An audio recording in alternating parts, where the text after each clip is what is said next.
ওকে, আজকে এবিটি এর টেস্ট পেপারের মডেল ২ নম্বর মডেল ৮৭ পেজের যে প্রশ্নগুলো আছে সেই প্রশ্নগুলো পরপর আমরা সলভ করছি। খুব সুন্দরভাবে বুঝে আমরা কিন্তু কোশ্চেনের অ্যান্সারগুলো সলভ করব। তো চলো শুরু করা যাক। প্রথম যে প্রশ্নটা আছে এখানে, যে প্রক্রিয়ায় ক্ষয়, বহন ও সঞ্চয়ের মাধ্যমে ভূমিরূপের সামঞ্জস্য তৈরি হয় তাকে কি বলে? দেখো, এটা আমরা অ্যান্সার সকলে জানি, এটার অ্যান্সার হবে পর্যায়ন। ওকে, এটা তাহলে কী হবে? পর্যায়ন। ক্ষয়ীভবন কাকে বলে আমরা জানি, যে আবহবিকারের ফলে যখন কোনো একটা আবহবিকারগ্রস্ত যে পদার্থগুলো তৈরি হয় সেগুলো যখন বিভিন্ন প্রকার প্রাকৃতিক শক্তি দ্বারা এক স্থান থেকে অন্য স্থানে বাহিত হয় তখন সেটাকে আমরা বলি ক্ষয়ীভবন। পর্যায়ন কাকে বলে? এটা তো এখানে দেওয়াই আছে যে ক্ষয়, বহন, সঞ্চয়ের মধ্যে কী হবে? ভূপৃষ্ঠের উঁচু নিচু ভূভাগটার মধ্যে একটা সমতলীকরণ ঘটবে, তখন সেটাকে আমরা বলবো পর্যায়ন। নগ্নিভবন কাকে বলে? আবহবিকার, ক্ষয়ীভবন, পুঞ্জিত ক্ষয়, এই তিনটে প্রক্রিয়ার একত্র রূপকে কিন্তু বলা হয় নগ্নিভবন। এক্ষেত্রে মাথায় রাখতে হবে পুঞ্জিত ক্ষয়ের ক্ষেত্রে সব থেকে বেশি যেটা গুরুত্বপূর্ণ নিয়ন্ত্রক সেটা হলো মাধ্যাকর্ষণ শক্তি। এবং আবহবিকার কাকে বলে? এটাও জানি আমরা যে আবহাওয়ার বিভিন্ন উপাদানের দ্বারা যখন ভূপৃষ্ঠের ওপরে বিভিন্ন প্রকার যে শিলা রয়েছে সেই শিলাগুলো যান্ত্রিক পদ্ধতি চূর্ণ বিচূর্ণ হতে পারে, রাসায়নিক পদ্ধতিতে বিয়োজিত হতে পারে, ঠিক আছে, তখন কিন্তু সেই প্রক্রিয়াকে আমরা বলি আবহবিকার। ওকে, ২ নম্বর কোশ্চেন কী বলছে? নদীর গতিবেগ দ্বিগুণ বেড়ে গেলে তার বহন ক্ষমতা বাড়ে। দেখো, এটা অ্যান্সার হবে ৬৪ গুণ। এটা আমরা জানি ডব্লিউ হপকিন্স তিনি কিন্তু প্রথম এই সূত্রটা আবিষ্কার করেছেন, যেটাকে আমরা বলি ষষ্ঠ ঘাতের সূত্র।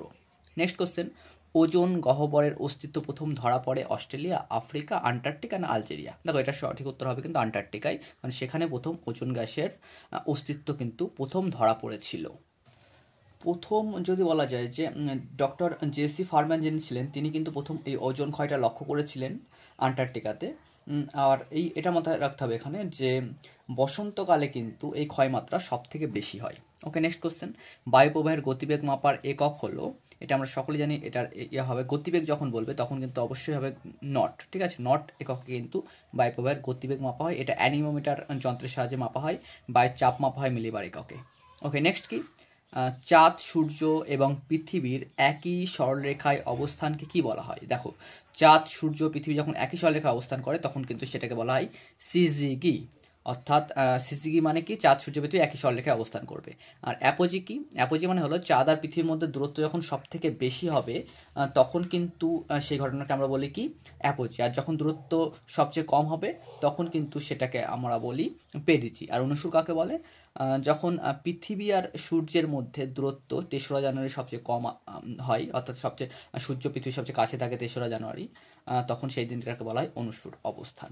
ওকে, নেক্সট কোশ্চেন, গ্র্যান্ড ব্যাংক স্থানটি বিখ্যাত কেন? দেখো, এটা মৎস্য চাষের জন্য, চলচ্চিত্র শিল্পের জন্য, তথ্য প্রযুক্তি শিল্পের জন্য, কার্পাস চাষের জন্য? এটা সঠিক উত্তর হবে কিন্তু মৎস্য চাষের জন্য।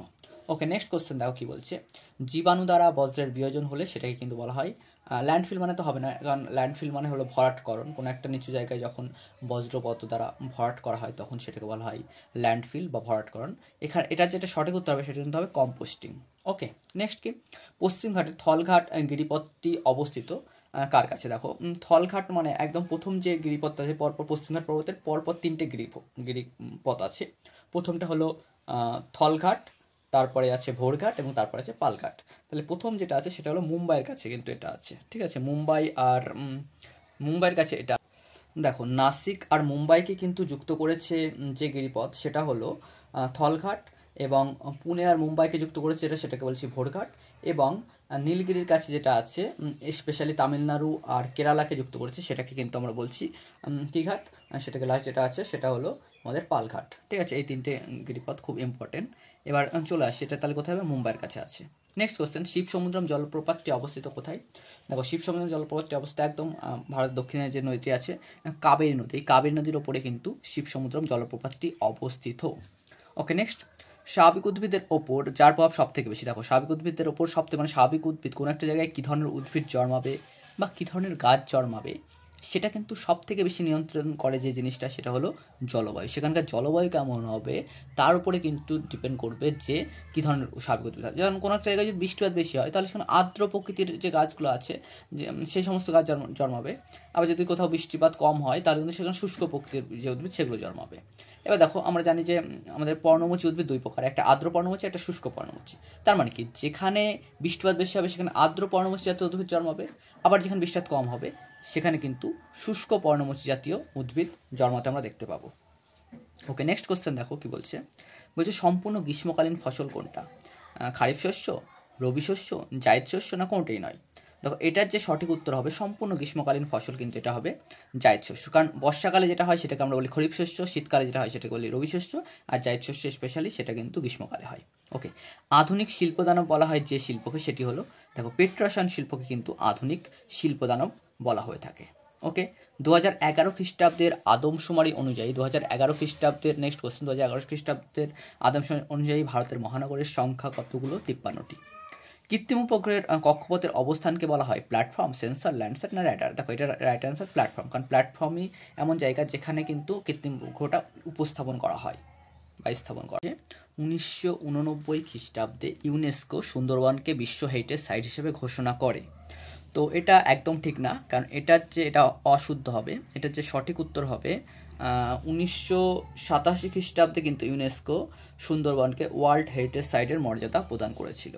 নেক্সট কোশ্চেন, ভারতের একমাত্র রাজস্থান রাজ্যে বালিয়াড়ি দেখা যায়, না এটাও ঠিক না, কারণ রাজস্থান ছাড়াও আমাদের কেরালার মালাবার উপকূলেও প্রচুর আমরা বালিয়াড়ি দেখতে পাই, যেগুলোকে স্থানীয় ভাষায় থেরিস বলা হয়, এটা আমরা জানি।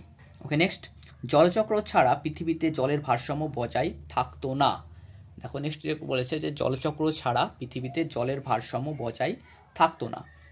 একদম ঠিক কথা এটা, কারণ জলচক্র একমাত্র একটা প্রসেস বা প্রক্রিয়া, যে প্রক্রিয়ার দ্বারা কিন্তু আমাদের পৃথিবীতে জলের যে ভারসাম্য সেটা কিন্তু বজায় থাকে। পূর্ণিমা অপেক্ষা অমাবস্যার জোয়ার তেজি হয়, অবশ্যই পূর্ণিমার থেকে অমাবস্যার জোয়ার সব থেকে বেশি শক্তিশালী হয়, কারণ এই সময় পৃথিবীর ওপরে চাঁদ এবং সূর্য একত্রে আকর্ষণ বল এই সময় কিন্তু কাজ করে, মানে পৃথিবীর ওপর চাঁদ এবং সূর্য যৌথভাবে আকর্ষণ করে এই সময়, তাই এই সময় কিন্তু জোয়ার অনেক বেশি তেজি হয়। সাফাই কর্মীরা বজ্রের সাথে বেশি থাকে বলে এদের সংক্রমণের ভয় কম, না এটা অশুদ্ধ,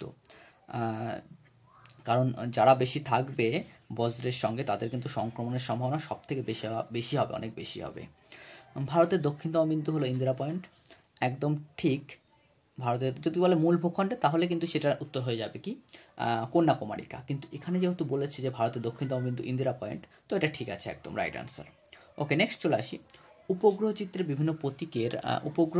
বিভিন্ন প্রতীকের সাহায্যে ভৌগোলিক বৈশিষ্ট্যগুলি বোঝানো হয়, না এটা অশুদ্ধ। এটা মেনলি ভূবৈচিত্র্য মানচিত্র যেগুলো আছে সেই মানচিত্রে কিন্তু বিভিন্ন প্রকার প্রতীক চিহ্নের সাহায্যে কিন্তু সেখানে বিভিন্ন ভৌগোলিক যে উপাদানগুলো রয়েছে সেগুলো দেখানো হয়।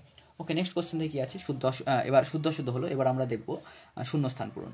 ইউ আকৃতির হিমবাহ উপত্যকা কি বলা হয়? দেখো ইউ আকৃতির হিমবাহ উপত্যকাকে হিমদ্রোণী বলা হয়, হিমদ্রোণী, ঠিক আছে, হিমদ্রোণী বলা হয়, এটা আমরা সকলে জানি যে হিমদ্রোণী বলা হয় ইউ আকৃতির হিমবাহ উপত্যকাকে। আচ্ছা, মরু উদ্ভিদকে ড্যাশ, নেক্সট কোশ্চেন, মরু উদ্ভিদকে ড্যাশ বলা হয়, তো মরু উদ্ভিদ কী বলা হয়? স্পেশালি আমরা সকলে জানি যে মরু উদ্ভিদকে জিরোফাইট উদ্ভিদ বলা হয়, ঠিক আছে, জিরোফাইট উদ্ভিদ বলা হয় কিন্তু মরু উদ্ভিদকে, জিরোফাইট উদ্ভিদ, এটা আমরা সকলেই জানি। ওকে, নেক্সট কোশ্চেন কি বলছে দেখো, বলছে পৃথিবীর ড্যাশ শক্তির প্রভাবে বায়ুমণ্ডল পৃথিবীর গায়ে, এটা অবশ্যই এটা আনসার হবে মাধ্যাকর্ষণ শক্তি। তাহলে মাধ্যাকর্ষণ শক্তির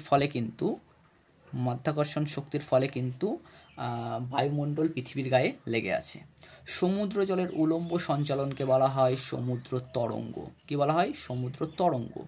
কিন্তু যদি বলতো যে সমুদ্রের অনুভূমিক সঞ্চালনকে কি বলা হয়, তাহলে কিন্তু সেটার অ্যান্সার আমরা বলতাম যে সমুদ্র স্রোত।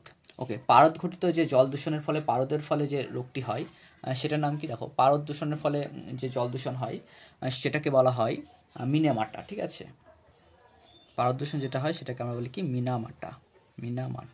ওকে, বিন্ধ্য ও সাতপুরা পর্বতের মাঝে রয়েছে কোন উপত্যকা? দেখো, বিন্ধ্য পর্বত ও সাতপুরা পর্বতের মাঝে যে উপত্যকাটি রয়েছে সেটাকে বলা হয় নর্মদা উপত্যকা, কারণ নর্মদা নদী কিন্তু সেটা অবশ্যই একটা গোস্ত উপত্যকা, ঠিক আছে, মাঝে রয়েছে ড্যাশ উপত্যকা, এটা একটা গোস্ত উপত্যকা, তো এটা নর্মদা বলে আমরা গোস্ত উপত্যকা বললেই ভালো হবে। তাহলে এটা গোস্ত উপত্যকা বলা হয়, বিন্ধ্য আর সাতপুরার মাঝে রয়েছে, যেটা মূলত এই গোস্ত উপত্যকার মধ্যে দিয়েই কিন্তু নর্মদা নদী প্রবাহিত হয়েছে। ওকে, বন্দরে জাহাজ আবাসস্থলকে কী বলে? পোতাশ্রয়, যেখানে জাহাজকে মেরামতি করা হয়, ঠিক আছে, জাহাজ যেখানে রক্ষণাবেক্ষণের ব্যবস্থা করা হয় বন্দরের, সেই স্থানকে কিন্তু বলা হয় পোতাশ্রয়, বা যেখানে জাহাজ আশ্রয় গ্রহণ করে, ঠিক আছে, যখন ঝড় বৃষ্টি হয় তখন আশ্রয় গ্রহণ করে, সেটাকে বলা হয় পোতাশ্রয়। নেক্সট কোয়েশ্চেন, ঘোড়ামরা লোহাচড়া দ্বীপগুলি ডুবে যাওয়ার কারণ কি? এটার প্রধান কারণ কিন্তু বিশ্ব উষ্ণায়ন। তাহলে বিশ্ব উষ্ণায়নই কিন্তু একমাত্র কারণ যার ফলে কি হচ্ছে, ক্রমাগত এই সমস্ত দ্বীপগুলি ডুবে যাচ্ছে। অনেকটা ডুবে গেছে, এখনও চলছে। পর্বতের কোন ঢালে শৈলশিরা বৃষ্টি হয়? পর্বতে দেখো দুটি ঢাল থাকে, একটা বলে প্রতিবাদ ঢাল, একটা অনুবাদ ঢাল। তাহলে প্রতিবাদ ঢাল যেটা আছে সেই ঢালে কিন্তু সব থেকে বেশি বৃষ্টিপাত হয়ে থাকে প্রতিবাদ ঢালে। নেক্সট কোশ্চেন, সাধারণত কোন ঋতুতে বান ডাকে? দেখো এটা অ্যান্সার বর্ষাকাল, কারণ বর্ষাকালে বৃষ্টি বেশি হয়, তার ফলে নদীতে জলের পরিমাণ বৃদ্ধি পায়, সেই জন্য কিন্তু সেই সময় বান ডাকা দেখতে পাওয়া যায়। বান ডাকা কি আমরা সকলেই জানি যে বান ডাকা মানে হলো নদীতে যখন সমুদ্রের থেকে জল যখন নদীতে তীব্র গতিতে ছুটে আসে, ঠিক আছে, তখন কিন্তু সেই ঘটনাকে আমরা বান ডাকা বলি। নেক্সট চলে আসি, সার্ক কথাটির পুরো নাম কি? দেখো সার্ক কথাটির পুরো নাম হলো সাউথ, এখানে লিখছি দেখো south Asian south Asian association south Asian association for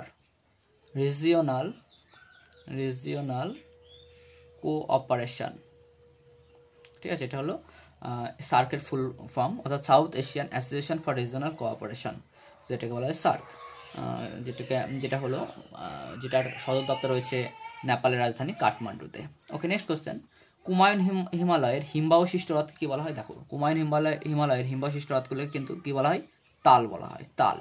ওকে, কর্ণাটকের আম্রবৃষ্টি কী নামে পরিচিত? দেখো চেরি ব্লজম নামে পরিচিত, চেরি ব্লজম নামে পরিচিত কর্ণাটকের আম্রবৃষ্টি। কোন সড়ক পথের মাধ্যমে দিল্লি, মুম্বাই, চেন্নাই ও কলকাতাকে যুক্ত হয়েছে? এটার নাম হলো সোনালী চতুর্ভুজ, যে প্রকল্পটি হয়েছে সোনালী চতুর্ভুজ। এই সোনালী চতুর্ভুজের ফলেই কিন্তু এই সোনালী চতুর্ভুজ যে সড়ক পরিকল্পনা, সেই সড়ক পরিকল্পনার মাধ্যমে কিন্তু ভারতবর্ষের 4টি প্রধান মহানগর দিল্লি, মুম্বাই, চেন্নাই, কলকাতাকে যুক্ত করা হয়েছে। ভারতের জরিপ সংস্থার প্রধান কার্যালয় অবস্থিত কোথায়? দেরাদুন। উত্তরাখণ্ডের ক্যাপিটাল দেরাদুনে কিন্তু ভারতের জরিপ সংস্থার প্রধান কার্যালয় রয়েছে। এটার একটা শাখা অফিস রয়েছে আমাদের কলকাতাতে। ওকে, নেক্সট যেটা আছে সেটা হলো দানিস্ত বাংস্ত মেলানো, তাদের কী আছে? কোলেরু কার সাথে যাবে? দেখো কোলেরু এই হ্রদটা কোথায় আছে স্পেশালি? এটা কিন্তু কৃষ্ণা আর গোদাবরীর মাঝে আছে। আচ্ছা, উত্তর পূর্ব ভারতে ঝুম চাষটা খুব বেশি প্রসিদ্ধ এখানে। তামিলনাড়ু কোয়েম্বাটুরকে বলা হয় দক্ষিণ ভারতের ম্যানচেস্টার, আর মোবাইল ফোনের আধুনিক যোগাযোগ ব্যবস্থা। ওকে, ঠিক আছে, তো পরের ভিডিওতে আমরা পরের মডেলটা আলোচনা করব।